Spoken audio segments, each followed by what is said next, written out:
ఉమ్మడి కృష్ణా జిల్లా పెనుగంచిప్రోలు, మాగల్లు గ్రామాలకు చెందిన ఇద్దరు యువకులు సోషల్ మీడియాలో ఏవో పోస్టులు పెట్టారు అని చెప్పి వాళ్ళ మీద ఐపీసీ సెక్షన్ 153 కింద, అంటే 153తో పాటు మరికొన్ని సెక్షన్ల కేసులు పెట్టారు.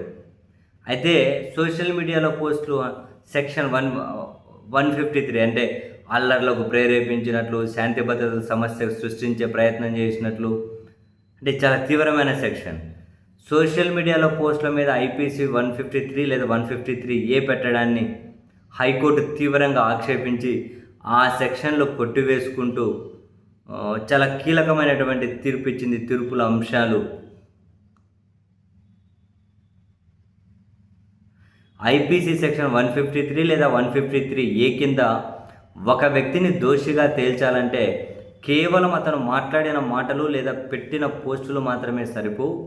సమాజంలో హింసను ప్రేరేపించాలనే లేదా ప్రజాశాంతికి భంగం కలిగించాలనే ఖచ్చితమైన నేరపూరిత ఉద్దేశం ఆ వ్యక్తికి ఉంది అని తప్పనిసరిగా నిరూపించాల్సి ఉంటుంది. అటువంటి ఉద్దేశం లేనప్పుడు ఆ సెక్షన్ కింద నేరం మోపడం సాధ్యం కాదు. ఇదే విషయాన్ని సుప్రీంకోర్టు పలు సందర్భాల్లో కూడా చెప్పింది.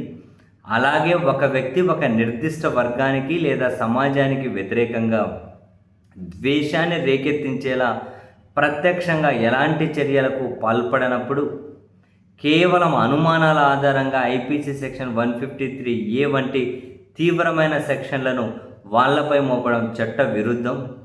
ఒక సమూహంలో ఉన్నంత మాత్రాన లేదా ఒక నిర్దిష్ట గ్రూపుతో సంబంధం ఉన్నంత మాత్రాన ఆ గ్రూపు చేసే ప్రతి తప్పును వ్యక్తిగతంగా ఒకరికి ఆపాదించలేం.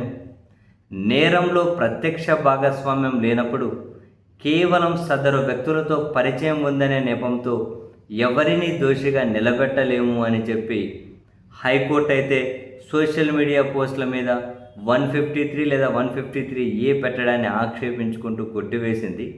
ఇక మీరు కావాలంటే విచారణ కొనసాగించుకోండి అని సెక్షన్ 120B 505 ఆఫ్ 2 ఐటీ చట్టం సెక్షన్ 66 కింద ఇటువంటి విచారణలు కావాలంటే చేసుకోండి, కానీ ఆ సెక్షన్ మాత్రం ఖచ్చితంగా వర్తించదని చెప్పి దాన్ని కొట్టేసింది హైకోర్టు.